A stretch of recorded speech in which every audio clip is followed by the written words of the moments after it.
Robin Hood and Marian. Long before Robin came to live in Sherwood Forest, he used often to go there to hunt. There were many wild animals which people could shoot. Only the deer belonged to the king. No one could hunt or kill them. One day, while Robin was hunting in the forest, he met a most beautiful lady. She was dressed in green velvet. Robin thought she looked like a queen.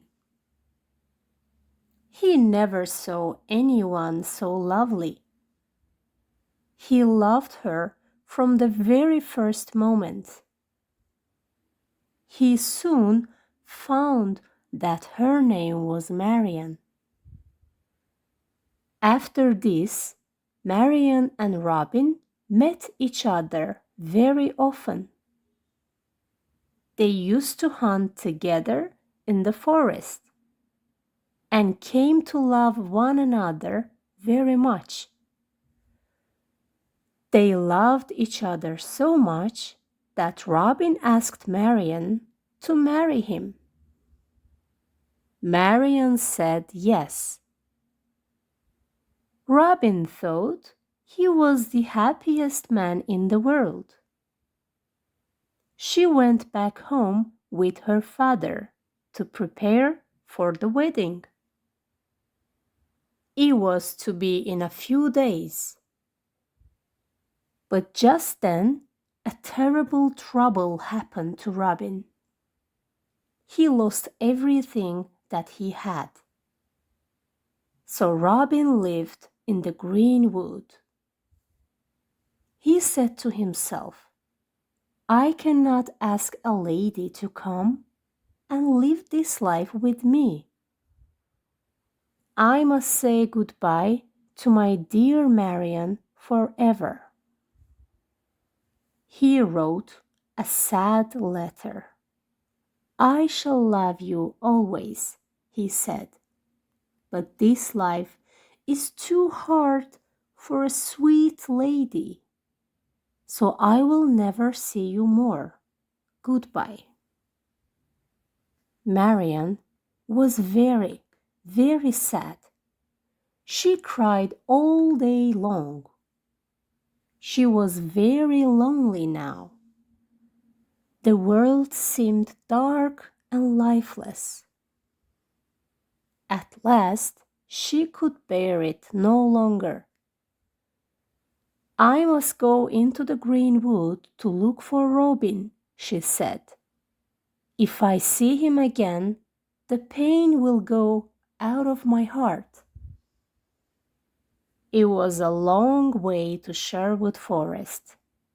Marian knew that it was not safe for a beautiful lady to travel so far by herself. She feared the wild, wicked men, so she dressed like a knight. Over her lovely face, she drew a steel cover, which knights used to wear. Robin was very fond of disguising himself. He was very clever at it too. One day, he dressed himself as a Norman knight and went out into the forest. He met another knight and called out in Norman French, Stop, Sir Knight. I give leave only to those who are noble. What is your name and where are you going? Marian was very frightened.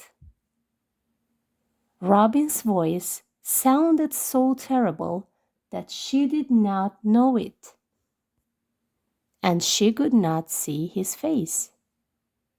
She thought he was some wicked Norman knight. Without saying a word, she drew her sword and prepared to fight. "Ah," said Robin, "you refuse to answer. Fight then, false knight." He drew his sword and the fight began. Robin was taller and stronger than Marian, but she used her sword very cleverly. Robin found it hard to fight. He could not help but admire the skill and grace of the knight. It is wonderful that a knight so young and so slim should have such strength and quickness. He said to himself, "I'd like he were one of my men." They fought for more than an hour. Marian was wounded in the arm. Robin had a cut in his cheek. Marian was tired. Robin began to feel sorry for the young knight who fought so skillfully and well. Robin forgot that he was pretending to be a Norman knight and spoke in his own voice.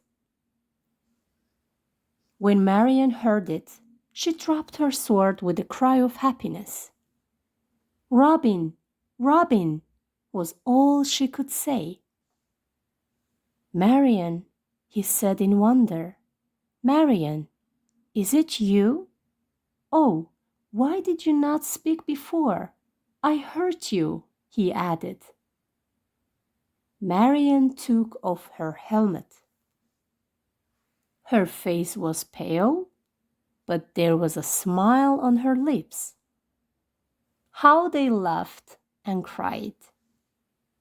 "Sweetheart," he said, when she had finished her story, "I don't know how I shall live in the green wood when you go away again." "But I never go away again. I'm gonna stay with you always," she said. "Dearest, you must not. It is an uncomfortable life, not fit for a gentle lady like you." "Oh, Robin, don't be so unkind. The sun doesn't shine and the birds forget to sing when I am away from you. Let me stay." So Robin let her stay. As they walked, they met Little John. He was very much surprised to see his master and the strange young knight laughing gaily. "Ho, Little John," called out Robin. "Come, help me. This fair knight has pierced my heart. I fear I shall never recover." Little John turned pale.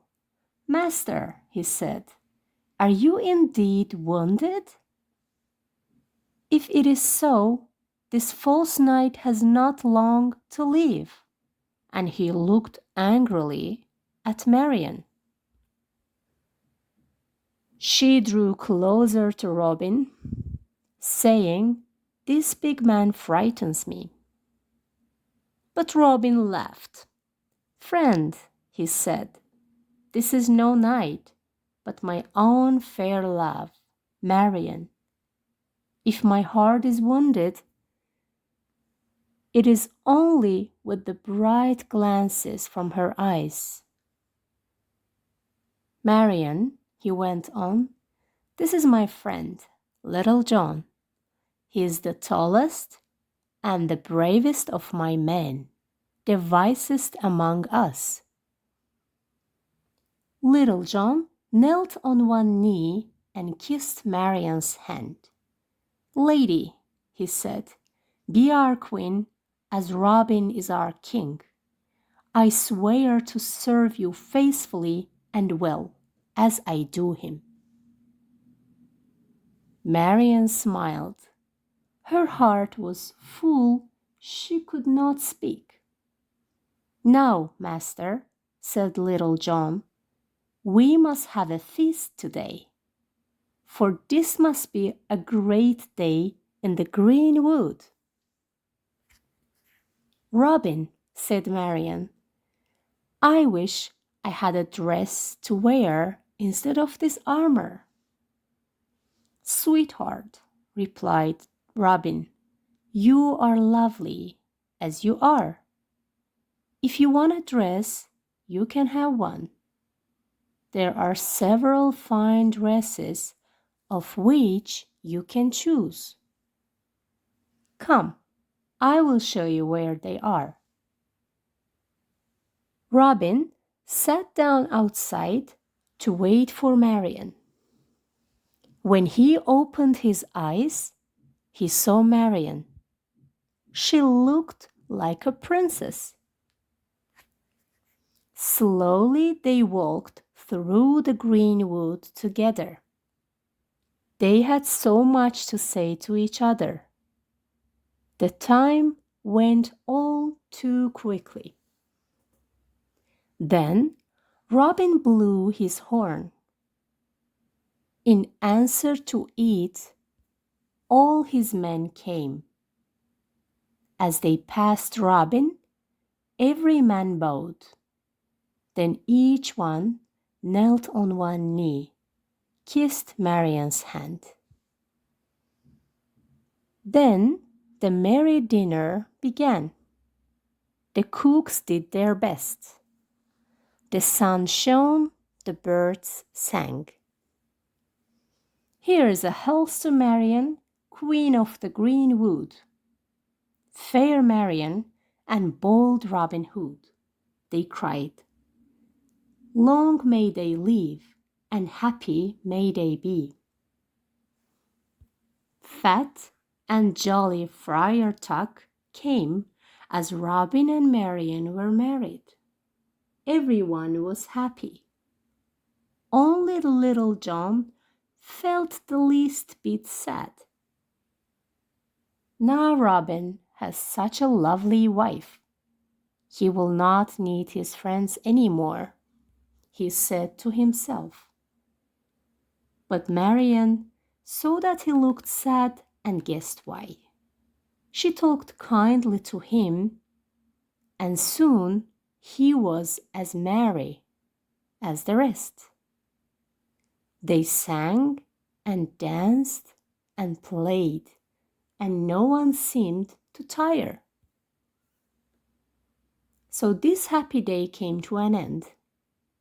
The red sun sank behind the trees.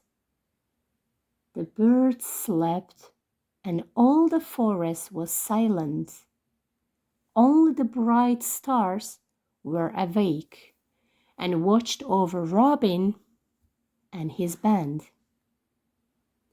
Robin and Marian lived together for a long time. They were very, very happy. They lived so happily together and loved each other so much. To love like Robin Hood and Marian came to be a proverb. And to this day, in the place where Marian lived and where she was buried when she died, they give a prize each year to the man and wife who lived most happily together.